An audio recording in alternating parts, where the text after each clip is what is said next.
Displacement time का relation था ए sign omega T, है ना। इसको तुम डिफरेंशिएट करके लाया, क्या लाया, A omega cos omega t, ठीक है। अच्छा, A omega cos omega t को वापस लिख सकते हैं under root of 1 minus sine square omega t, हाँ या ना। अच्छा, ये लिख सकते हैं trigonometric transformation, sine omega t को यहाँ से एक्स बाई ए लिख सकते हैं, तो यहाँ डाल सकते हैं a omega into under root of 1 minus x square by A square. समझ में आया। अब देखो ये जो इक्वेशन आया ये आ गया a omega into under root of A square minus x square divided by a होगा। तो अब इस यहाँ से ए कैंसिल कर दो तो क्या हो गया, omega into under root of A square minus x square. ये हो गया वेलोसिटी ऑफ एसएचएम, एसएचएम का velocity equation in terms of position. Clear है। वेलोसिटी का दो एक्सप्रेशन होगा, एक टाइम डिपेंडेंट और एक position dependent. Position dependent velocity of SHM भी एसएचएम हो गया ये फॉर्मूला, ठीक है कि नहीं, बढ़िया। तो हम अब तुम पोजीशन डिपेंडेंट से तुमको कैरेक्टर समझ में आ जाएगा। इसमें तुम x बराबर 0 डाल के देखो, इसमें x बराबर 0 डालो, क्या आएगा, x बराबर 0 मतलब एट मीन पोजीशन, हाँ या ना। हम मीन पोजीशन को ही तो x इक्वल टू 0 लिए थे, हाँ या ना बोलो। तो x equal to 0 is the mean position, यानी कि v at mean, mean position का ही वेलोसिटी होगा ए ओमेगा। क्लियर है। अब तुम x इक्वल टू ए डाल के देखो, x इक्वल टू ए डाल के देखो, यानी एंड पोजीशन, हाँ या ना। x इक्वल टू ए डाल के देखो, एंड पोजीशन हुआ तो देखो v एट एंड पॉइंट 0 होगा ना, यानी हम लोग थियोरेटिकली पढ़े हैं कि नहीं कि एंड पोजीशन पे जाके वेलोसिटी 0 होता है। तो इस तरह इस फॉर्मूला से हम पोजीशन डिपेंडेंट वेलोसिटी वैल्यू निकाल सकते हैं, ठीक है। क्लियर है कि नहीं। अच्छा, अब मान लो ये आगे कितना नंबर सवाल किए हैं, 8। अब मान लो 9।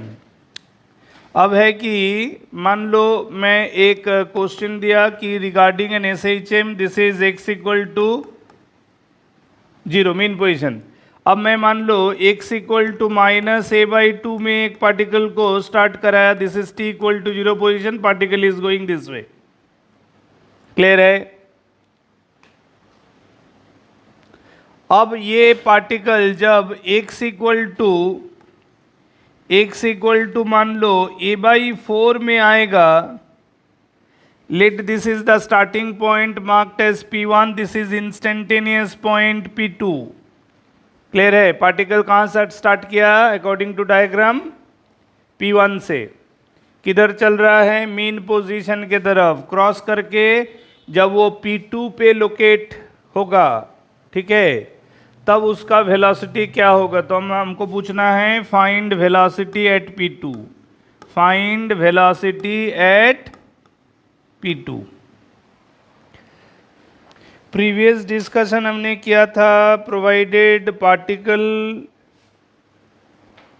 Begins from mean position. अब मैंने मीन पोजीशन से स्टार्ट नहीं कराया, ये बात ध्यान रखने वाला है।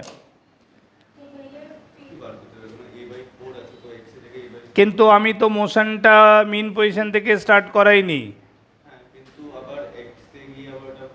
কারণ আমি যে ইকুয়েশনটাকে ডেরাইভ করলাম সেটা কিসের basis, x equal to a sine omega t থেকেই তো ডেরাইভেশন হচ্ছে। তো এই মোশনটারও কি equation x equal to a sine omega t হবে।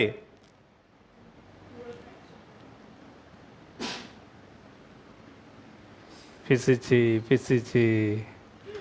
এবার কি x equal to a sine omega t হবে, এর ডিসপ্লেসমেন্ট টাইম ইকুয়েশন কি।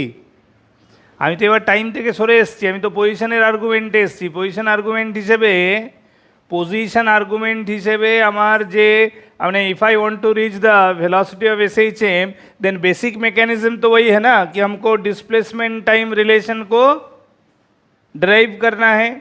तो बेसिकली जब हमने अच्छा पहले बिफोर कमिंग टू दिस, इस पर्टिकुलर मोशन का डिस्प्लेसमेंट टाइम इक्वेशन का जनरल इक्वेशन क्या होगा इस मोशन का?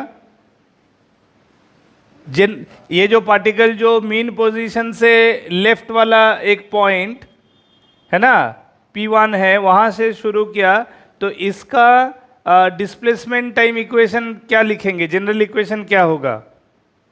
4 केस कराया था ना डिस्प्लेसमेंट टाइम इक्वेशन लिखने का।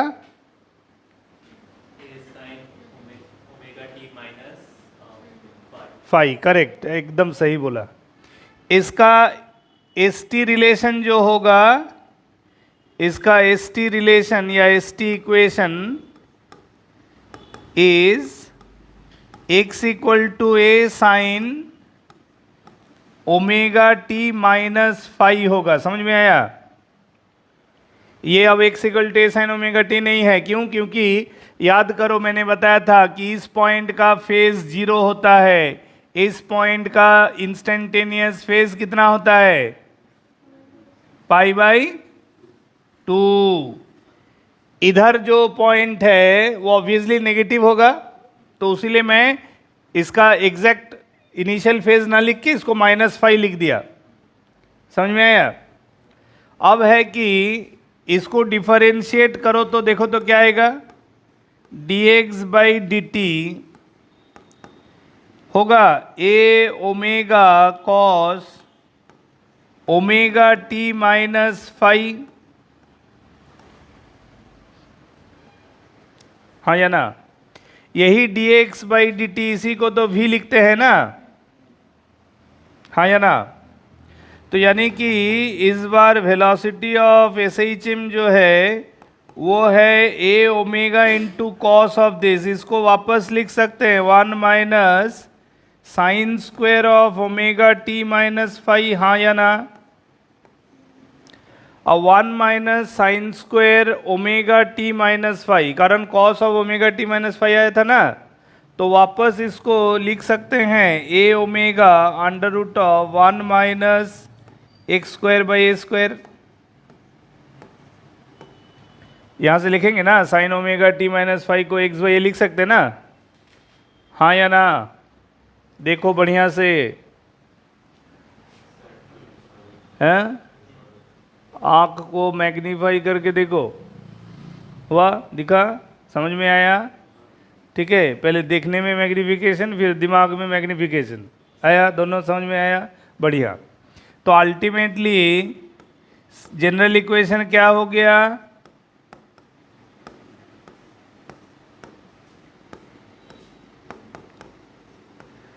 This time the SHM started with a different position, did not start with from mean position. That's why displacement time equation was definitely different. लेकिन जो वेलोसिटी पोजीशन का जो इक्वेशन आया वो तो वही आ गया जो मीन पोजीशन से स्टार्ट होने से होता है। समझ में आया? इसीलिए मैं पूछा था कि क्या सेम इक्वेशन अप्लाई कर सकते हैं कि नहीं, जबकि हम स्टार्टिंग पोजीशन डिफरेंट है। यानी कि यहाँ से एक कॉन्सेप्ट दिमाग में बैठाना है कि दो डिस्प्लेसमेंट टाइम इक्वेशन अलग अलग होता है depending on various starting position, लेकिन उसका जो करस्पॉन्डिंग वेलोसिटी डिस्पोजिशन इक्वेशन होगा वो हमेशा इंस्टेंटेनियस पोजीशन से डिपेंडेंट है, स्टार्टिंग पोजीशन से डिपेंडेंट नहीं है। एमसीक्यू डाल देगा ना? क्या डालेगा कि नहीं? बोलेगा कि velocity of SHM does depend on करके एक ऑप्शन रहेगा इनिशियल फेज, और तुम तो देखा कि अरे डिस्प्लेसमेंट टाइम में तो इनिशियल फेज होता है, और मार्क क्या गया उसमें, डिपेंड्स ऑन इनिशियल फेज। गया कहाँ आया इनिशियल फेज पे, कहाँ आया? दोनों को तो मैंने डिराइव करके दिखाया ना। तो यानी कि ये सिर्फ फॉर्मूला लर्निंग नहीं है, कॉन्सेप्ट भी बनना चाहिए। क्या कि velocity of SHM as a function of position does not depend on initial position और इनिशियल फेज, ठीक है। इसीलिए अब चूंकि स्टार्टिंग पॉइंट हमारा -a/2 था और हमने पूछा एट x = +a/4 में, तो हमको वेलोसिटी एट p2 निकालना है, तो हम डायरेक्ट वैल्यू बैठाएंगे a के जगह, x के जगह a/4 यानी a²/16, ठीक है ना। तो ये हो जाएगा तुम्हारा कितना, ओमेगा इंटू √15 इंटू a/4, तो a ω/4 इन √15, ठीक है। अब a ओमेगा को तुम Vmax लिख सकते हो, यानी कि ये √15/4 इंटू Vmax है। क्लियर हुआ कि नहीं हुआ? समझ में आया कैसे वेलोसिटी का वैल्यू पोजीशन डिपेंडेंट निकालना है?